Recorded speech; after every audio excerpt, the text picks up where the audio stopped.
जय हिंद दोस्तों, सौरभ देव YouTube channel में आपका स्वागत है। आज बात करते हैं अहिर रेजिमेंट की। वैसे हमारी सेना में अहिर रेजिमेंट नहीं है, लेकिन हमारे देश के कुछ विशेष वर्ग के लोगों का मानना है कि सेना में एक अहिर रेजिमेंट होनी चाहिए। अहिर रेजिमेंट में अहिर शब्द कहाँ से आया, आइए पहले इसे समझते हैं।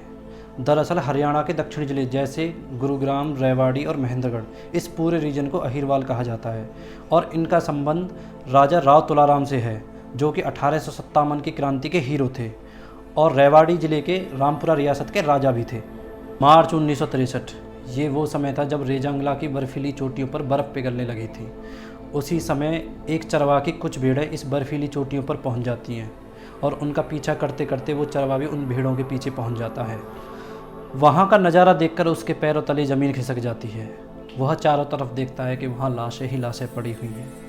किसी के हाथ में राइफ़ल है तो किसी के हाथ में राइफ़ल की थापी है और किसी के हाथ में मेडिकल सिरिंज भी है। सर धड़ से अलग है, फिर भी हाथों में राइफल थामी हुई है।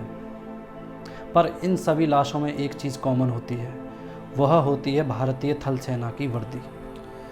कहाँ से आई थी शहीदों की ये लाशें, ये समझने के लिए हमें उस घटना से 4 महीने पीछे जाना पड़ेगा।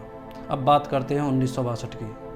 इंडिया चाइना का युद्ध चल रहा था और उसी समय रेजांगला की चोटी पर कुमाऊं रेजिमेंट के 120 सैनिक तैनात थे। इन 120 सैनिकों में से 117 सैनिक अहिर जाति से थे और तभी 18 नवंबर 1962 की सुबह चाइना के लगभग 1000 सैनिक उस रेजांगला की चौकी पर हमला कर देते हैं और इस हमले में घमासान युद्ध होता है और इस युद्ध में भारत के लगभग 120 में से 117 सैनिक शहीद हो जाते हैं। लेकिन शहीद होने से पहले ये सैनिक चाइना के 1000 सैनिकों को मौत की नींद सुला देते हैं। शौर्य की ये गाथा भारतीय सेना के शिलालेख पर आज भी अंकित है। आसान नहीं थी ये लड़ाई, हमारी और आपकी कल्पना से भी परे थी।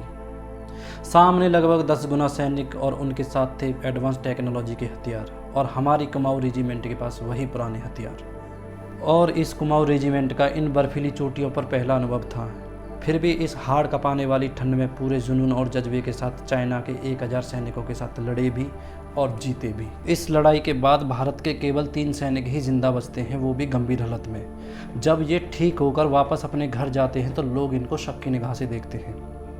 खुद इनके गांव वाले भी इनका बहिष्कार कर देते हैं, यहाँ तक कि इनके बच्चों को भी स्कूल से निकाल दिया जाता है, क्योंकि लोगों का ये मानना था कि मुट्ठी भर सैनिक चाइना की विशाल सेना का सामना नहीं कर पाए होंगे। सभी सैनिक भागकर कहीं छुप गए होंगे और ये 3 सैनिक इसलिए नहीं भाग पाए क्योंकि ये घायल थे और भागने में असमर्थ थे। लेकिन जब 4 महीने बाद मार्च 1963 में भारतीय सेना को इन शहीदों के शव बर्फ़ में ढके हुए मिलते हैं और साथ में चाइना के लगभग 1000 सैनिकों के शव भी बरामद होते हैं, तब जाकर इन शहीदों के शौर्य से हमारा देश रूबरू होता है।